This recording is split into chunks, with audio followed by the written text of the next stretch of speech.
I've moved out, so your house is gone. It must be tough without a place to call home. But hang in there, my mother-in-law cheerfully announced over the phone. I responded with a disinterested, Enjoy your life in your new home, she continued. Yes, thank you, and please never come back to my house. After all, you'll be getting a divorce. With that, my mother-in-law hung up. I stood still at the airport for a moment. What welled up within me wasn't anger, but joy. Yes! I clenched my fist in a small victory gesture and set off for home with a spring in my step. My name is Emma. My husband, David, was assigned to work abroad immediately after our marriage, forcing us into a short period of living apart. Despite the distance following our immediate marriage, David and I had been dating for 5 years before tying the knot and had also lived together. Our long-term relationship and cohabitation had built a strong bond of trust between us. I didn't worry about David being unfaithful, and instead, I hoped that he would remain healthy while overseas. Our days should have continued in this calm, yet sometimes lonely state. But the problem arose when my mother-in-law decided to move into our house. My mother-in-law, married since David was a child, is now single. Upon learning that David was being assigned overseas, she declared, I'll keep my eye on you, Emma, to make sure you don't cheat. She began living in our house without our consent. Apparently, she was cheated on and subsequently abandoned by my father-in-law, whose whereabouts are unknown. To prevent David from experiencing the same thing, she decided to monitor me, but the constant surveillance made life unbearable. Desperate, I turned to David for help. He repeatedly urged his mother to leave, but she refused to listen. David trusts you too much, Emma. I can tell. A woman like you will definitely cheat. She accused baselessly, giving me a headache every day. Regardless of what I did, she linked it to infidelity. My mother-in-law wouldn't even prepare dinner for me. She would cook for herself using food from the fridge, but never left any for me. Moreover, she didn't go grocery shopping herself. She used the ingredients that I had bought for my cooking, leaving me at a loss when I came home and found that the groceries I thought were in the fridge were gone. Of course, I complained about this, but my mother-in-law either didn't care or didn't listen. I suppose you ate dinner out with your boyfriend since you're cheating, she would say, irritating me beyond belief. Even when I came home late from work and started cooking, she would create a commotion, accusing, you must be cheating if you come home at this hour, leaving your mother-in-law alone. During my work's busy period, when I was often coming home late, she constantly made a fuss about me cheating. I was so stressed that I even felt sick. I'm begging you, please leave. I'm not cheating. I truly love David. I told her. David, too busy to come back to the U.S., tried his best to persuade his mother. Still, her response was disheartening. So you want me to leave that badly? You must be cheating after all. I could only sigh at this point. On a day off, I went out to meet a friend and was once again accused of cheating by my mother-in-law. My mother-in-law seemed determined to catch my infidelity and began a clumsy attempt to tail me from behind. She hid behind lampposts and behind our home's brick wall, busily skulking about. I chose to ignore her antics. I met up with a friend at a cafe, grumbling in a low voice so my mother-in-law wouldn't hear. Suddenly, a flash of light blinked a few times. It was her, taking pictures of me. My friend, looking suspicious, asked, "What's that, a stalker?" My friend Abby has been a close friend since our student days. Abby, a tough woman, began to stand up saying, "Should I tell her off?" But I quickly persuaded her to sit. No, please sit down. Abby, sporting a pixie cut in street-style fashion, looked androgynous. I mentioned that my mother-in-law might have mistaken her for a man, which caused Abby to double over in laughter. Enjoying the spectacle, Abby leaned closer to me, held my hand as a joke to provoke my mother-in-law. Each time, my mother-in-law flashed her camera, capturing every moment. When I checked in the mirror, she seemed thrilled, snapping photos of us while her nostrils flared with excitement. I found myself laughing at the absurdity of the situation. Having witnessed my mother-in-law's silly antics, I managed to let off some steam and went on to do a little shopping with Abby before we parted ways. Sure enough, my mother-in-law followed me home, hiding behind lampposts and brick walls just like before. Every so often, I'd quickly run around like playing a game of red light, green light, and she'd scamper off to hide. It was amusing, and I found myself playing along with her ridiculous game. I thought how foolish she must be to believe that I didn't notice her tailing me. Once I arrived home and started to take off my shoes, my mother-in-law quickly rushed in. If she was tailing me, she could have at least delayed her return home. I was taken aback when she excitedly showed me a disposable camera. "Emma, I finally got proof of your infidelity. I'm going to send all of these to David, so be prepared." "Oh, really? Good luck with that." She didn't like my nonchalant response and spent the rest of the time buzzing around me like a nagging child. "Are you okay with this? It's proof of infidelity. Your face and his are both clear in the photos." But I calmly kept responding, "That's fine." While it was unfortunate that Abby's androgynous look got her mistaken for a man, David had met Abby several times before we got married. Even if she sends a photo of me and Abby as proof of infidelity, David will likely recognize her as just a friend. As I endured my mother-in-law's ridiculous and childish schemes, I suddenly had to go on a business trip overseas. It was a shame that I wouldn't be able to meet David because it was in a different country, but it couldn't be helped. I informed my mother-in-law, who I live with, about my business trip, although I didn't ask for her input. In her mind, it seemed to translate into a romantic getaway. While I was preparing for my business trip, my mother-in-law smirked and said, "It'll be a big problem if you come back pregnant from your romantic getaway. David hasn't seen you in a while, so it won't be easy to pretend that the baby is his." Her distasteful imagination made it pointless to argue back. I responded nonchalantly, "Yes, indeed, but it's a business trip, not a romantic getaway," and I left for my trip. My business trip was busy and hectic, and the days flew by in a whirl. When I finally returned to the U.S., I was exhausted. My boss, who had also joined the trip, seemed worn out as well and left for home. I had planned to buy some duty-free sweets before going home, so I took a break on a bench. At that moment, my phone rang. It was a call from Abby, and she told me something surprising. Emma, welcome back.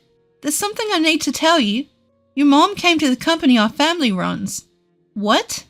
The company run by Abby's family isn't the type that ordinary people visit. When I learned that my mother-in-law had gone there, I felt my blood boiling. Abby told me how she handled my mother-in-law and asked me if she went overboard. I replied no, I think it was just right. After laughing and ending the call with Abby, it was just about time to leave when I got another call from my mother-in-law. "Emma, you should be back from your trip now. Did you enjoy your affair trip?" It wasn't an affair trip, and I didn't particularly enjoy it because I went there for work. "Well, I've already sent David the evidence photos." I simply responded with, "I see," to my mother-in-law, who seemed pleased with herself. Ignoring my indifference, she just kept on talking. "Actually, I moved, so your house is no longer there. I sold the old house, so you must be struggling without a place to go back to, but hang in there." I gave an uninterested "huh" to my mother-in-law, who happily laughed as she said this. "Enjoy your life in your new house." "Thank you, and please never come back to our house. After all, you're going to be divorced soon." I stood in the airport for a while after my mother-in-law hung up. What gradually filled my heart was not anger, but joy. I did it! I made a little fist pump and started my journey home with a light step. Of course, I was returning to the house my mother-in-law said she had sold. The furniture was probably taken out by my mother-in-law. Although a lot of things were gone, I accepted it as a severance fee. I immediately called a locksmith to replace the front door lock so that my mother-in-law could not get in even if she returned. Then, I laid down in the living room, comfortably, celebrating the freedom I had finally attained. I made another fist pump inside the house, shouting, "I did it!" The next day, I got a call from my mother-in-law. "What's wrong?" I asked her maliciously, as she spoke in a flustered manner. She was trembling as she said, "Actually, I thought I sold the house, but it turns out I didn't. It seems I borrowed money without realizing it. Debt collectors are coming and it's really scary." That must be terrifying, because the company she unknowingly visited, thinking it was Abby's parents, was on the surface a real estate company. But its hidden side was a loan sharking business. According to Abby, they had told her repeatedly that the house couldn't be sold. The house was in David's name, so she couldn't just sell it on her own. Having been turned down by all the real estate agencies she went to, she ended up at the company Abby's parents ran. To her desperate plea to sell the house, they gave her a promissory note for a large amount of debt to sign. But she thought she was selling the house and signed it without reading the content. The document seemed to obligate her to repay $1,000 every day. She managed to pay off the debt collectors for today, but she doesn't have the means to prepare $1,000 every day from tomorrow on, so she came crying to me. "Please, Emma, you have to help me. The debt collectors are pounding at my door from dawn. It's terrifying. I can't sleep well, and I don't have much money. I used the money I borrowed to buy a new house, so I don't even have any savings left. I know what. Please, transfer $10,000 to my account every week until I've paid off the debt." Do you think there will ever come a day when you can pay off the company's debt? I don't think it will. Even if you combine my income with David's, it's impossible to transfer $10,000 every week. I'm sorry, but your only choice is to work hard and earn it yourself. What? As if there's a day job out there where I can earn $1,000 every day. Well, why don't you try talking to the company you borrowed money from? They might be able to introduce you to a good job. I meant it as a joke. But my confused mother-in-law said, "Really? Then I'll go and see." And she hung up the phone. I thought to myself, oh dear.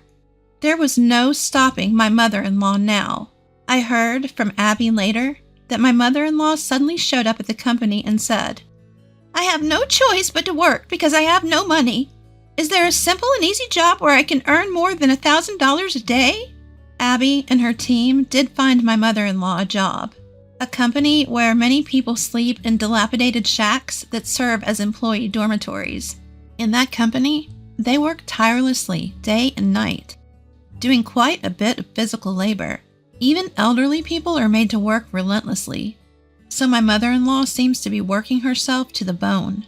The dormitory for the workplace is inside a network lined with barbed wire, reminiscent of a prison, and the employees are blindfolded and transported to and from work in a van, so they are forced to work without even knowing where they are.